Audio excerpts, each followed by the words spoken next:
আসসালামু আলাইকুম দর্শক আগামীতে বাংলাদেশে কবে একটি সুষ্ঠু অবাধ এবং জনগণের অংশগ্রহণমূলক একটি গ্রহণযোগ্য নির্বাচন অনুষ্ঠিত হবে এই বিষয়ে মুখ খুললেন অন্তর্বর্তীকালীন সরকারের প্রধান ডক্টর মোহাম্মদ ইউনূস। তো দর্শক, ডক্টর মোহাম্মদ ইউনূস কিভাবে তিনি মুখ খুললেন, কাদের সামনে তিনি এই প্রতিশ্রুতি দিলেন এবং কবে নাগাদ বাংলাদেশে একটি নির্বাচন অনুষ্ঠিত হবে, এই আলোচনায় আসব। তো প্রথমে যে বিষয়টা আলোচনা করব সেটা হচ্ছে, দর্শক আপনারা জানেন ডক্টর মোহাম্মদ ইউনূস বাংলাদেশের বর্তমান যে রাজনৈতিক অস্থিরতা চলছে, এই অস্থিরতার মধ্যেই তিনি তার পদত্যাগের ইচ্ছে প্রকাশ করেন, এটা আপনারা সকলেই জানেন। তো দর্শক, যখন তিনি পদত্যাগের ইচ্ছে প্রকাশ করলেন তখন অনেক ব্যক্তি এবং অনেক রাজনৈতিক দলের প্রধানও কিন্তু অবাক হয়েছিলেন, কারণ এই ব্যক্তিবর্গ এবং এই রাজনৈতিক দলগুলোর অনেকেই মনে করতেন যে ডক্টর মোহাম্মদ ইউনূস বাংলাদেশে হয়তো 5 বছরেও নির্বাচন দেবেন না।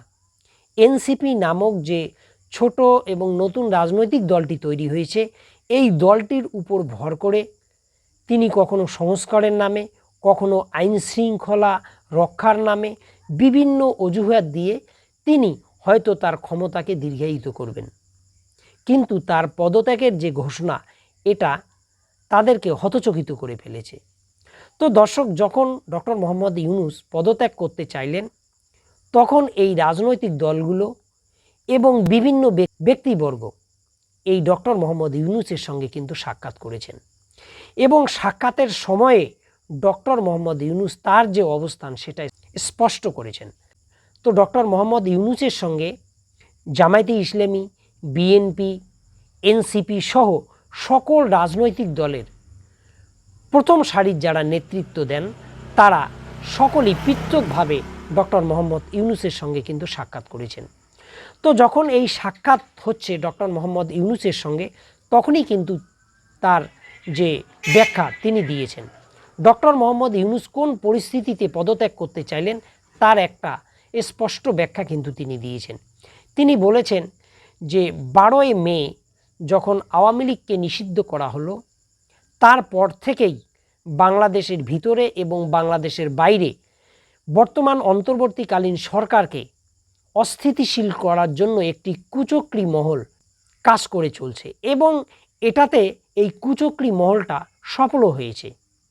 তো এই যখন বাংলাদেশের রাজনৈতিক পরিস্থিতিকে অস্থিতিশীল করার চেষ্টা করছে, বাংলাদেশের অন্তর্বর্তীকালীন সরকারের অগ্রযাত্রাকে রোধ করার চেষ্টা হচ্ছে, তখন বিভিন্ন রাজনৈতিক দলের চাপ এবং সেনাবাহিনীর সঙ্গে মতপার্থক্য, এই সকল বিষয়কে কেন্দ্র করে ডক্টর মোহাম্মদ ইউনূস তিনি পদত্যাগ করতে চেয়েছিলেন। ডক্টর মোহাম্মদ ইউনূস এই রাজনৈতিক দলগুলোকে তিনি তার যে অবস্থান সেটা স্পষ্ট করেছেন। তিনি আশ্বাস দিয়ে বলেছেন এই রাজনৈতিক দলগুলোকে যে এই যে 2025 সাল চলছে, যদি ছোট ছোট সংস্কারেই হয়ে যায় তাহলে এই ডিসেম্বরের মধ্যেই তিনি একটি জাতীয় নির্বাচন দিয়ে দেবেন। আর যদি সংস্কার করতে একটু সময় লাগে, সেক্ষেত্রে 2026 সালের জুন মাসের মধ্যেই তিনি নির্বাচন দিয়ে এই অন্তর্বর্তীকালীন সরকার থেকে সরে যাবেন। এবং তিনি এ প্রতিশ্রুতিও দিয়েছেন যে তার অধীনে বাংলাদেশে যে নির্বাচনটি হবে সেটা অবাধ, সুষ্ঠু এবং সকলের অংশগ্রহণমূলক একটি নির্বাচন হবে এবং এই নির্বাচন নিয়ে কারো কোনো প্রশ্ন থাকবে না। আর যদি এই নির্বাচন নিরপেক্ষ না হয়, গ্রহণযোগ্যতা না পায়, তাহলে ডক্টর মোহাম্মদ ইউনূস তিনি নিজের কাছেই দায়ী থাকবেন। তো দর্শক, এইভাবে কিন্তু তিনি প্রতিশ্রুতি দিয়েছেন এবং তিনি এটাও বলেছেন যে বাংলাদেশের যে পরিস্থিতি, এই পরিস্থিতিতে বাংলাদেশের মানুষকে ঐক্যবদ্ধ থাকতে হবে। যদি ঐক্যবদ্ধ না থাকে তাহলে বাংলাদেশ পরনির্ভরশীল হয়ে যাবে। তো দর্শক, এই যখন বিভিন্ন রাজনৈতিক দল ডক্টর মোহাম্মদ ইউনূসের সঙ্গে সাক্ষাৎ করছেন, তখন দেশের সেনাবাহিনীরও কিন্তু ভোল পাল্টে গেছে। দর্শক, বাংলাদেশের সেনাপ্রধান তিনি কিন্তু নিজেকে বাংলাদেশের চালিকে শক্তি হিসেবে দেখানোর একটা অপচেষ্টা কিন্তু তিনি করেছিলেন বলে অনেকেই মনে করছেন। কিন্তু যখন বিভিন্ন রাজনৈতিক দল ডক্টর মোহাম্মদ ইউনূসের সঙ্গে সাক্ষাৎ করছেন, তাকে আশ্বাস দিচ্ছেন এবং বিভিন্ন রাজনৈতিক দলের মতামতও তিনি নিচ্ছেন এবং বিভিন্ন রাজনৈতিক দল এবং ব্যক্তি ডক্টর মোহাম্মদ ইউনূসকে আশ্বস্ত করছেন এবং তাকে পদত্যাগ না করার অনুরোধ করছেন, তখন কিন্তু সেনাবাহিনীও বুঝতে পারছে যে ডক্টর মোহাম্মদ ইউনূসের বাংলাদেশের মাটিতে তার গ্রহণযোগ্যতা আসলে কতটা। ফলে তারাও ভোল পাল্টিয়ে তারা এখন বিবৃতি দিয়ে বলছে যে সরকারের সঙ্গে সেনাবাহিনীর কোনো মতপার্থক্য নেই, সরকার এবং সেনাবাহিনী ঐক্যবদ্ধভাবে দেশকে এগিয়ে নিয়ে যাচ্ছে। তো দর্শক, এই সরকারকেই কিন্তু সেনাপ্রধান ডিসেম্বরের মধ্যে নির্বাচন দেওয়ার কথা বলে অনধিকার চর্চা করেছে। তো দর্শক, যাই হোক, বিভিন্ন রাজনৈতিক দলও ডক্টর মোহাম্মদ ইউনূসকে একটি গুরুত্বপূর্ণ পরামর্শ দিয়েছেন। যদি ডক্টর মোহাম্মদ ইউনূস এই পরামর্শগুলো তিনি নিতে পারেন তাহলে অবশ্যই বাংলাদেশের জন্য এটা ভালো হবে এবং তার নিরপেক্ষতা নিয়ে কোনো প্রশ্ন কিন্তু থাকবে না।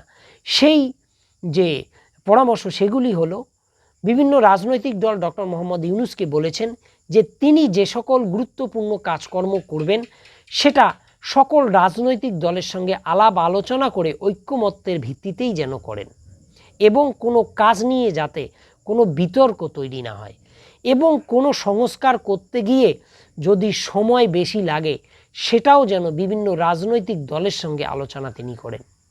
তো দর্শক, এই যে আলোচনা হলো, এই আলোচনা কি বাংলাদেশের যে বর্তমান পরিস্থিতি সেটাকে কি উন্নতির দিকে নিয়ে যাবে না অবনতির দিকে নিয়ে যাবে? এই বিষয়ে আপনাদের কি মতামত অবশ্যই কমেন্টে লিখবেন। ভালো থাকুন, সুস্থ থাকুন, আল্লাহ হাফেজ।